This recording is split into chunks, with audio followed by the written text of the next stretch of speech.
नमाज और रिज्क का वाकया। एक आदमी इशा की नमाज के बाद अपने घर आया।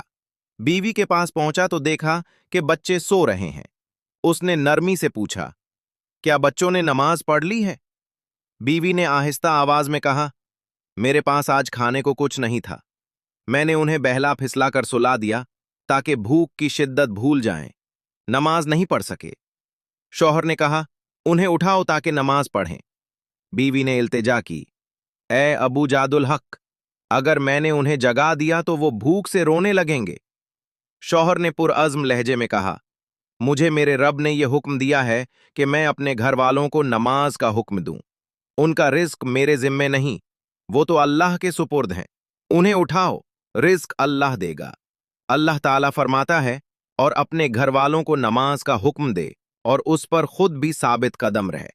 हम तुझसे कोई रिस्क नहीं मांगते, हम ही तुझे रिस्क देते हैं, और अच्छा अंजाम तकवा ही का है। सूरत ताहा 132। बीवी ने मजबूरन शौहर की बात मानते हुए बच्चों को जगा दिया। उन्होंने वुजू किया, नमाज अदा की। अभी वो नमाज से फारिग ही हुए थे कि दरवाजे पर दस्तक हुई। आदमी ने दरवाजा खोला तो एक गनी शख्स खड़ा था, जिसके हाथ में लजीज खानों से भरा दस्तरखान था। उसने कहा, ये खाना अपने घर वालों के लिए ले जाइए। शौहर ने हैरान होकर पूछा, ये मामला क्या है? गनी ने बताया, मेरे पास शहर का एक मुअज़्ज़ज़ आदमी आया था। मैंने उसके लिए ये खाना तैयार करवाया था, मगर खाने से पहले ही हमारा आपस में झगड़ा हो गया। उसने कसम खा ली कि वो उस खाने में से कुछ नहीं खाएगा और चला गया।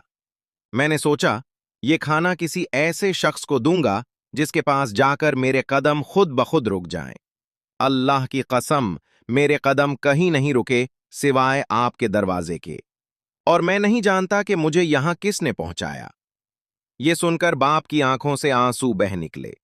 रिज्क के लिए खुदा को भूलने से पहले याद रखें कि रिज्क का वादा उसने ले रखा है और वो आपको रिज्क जरूर पहुंचाएगा।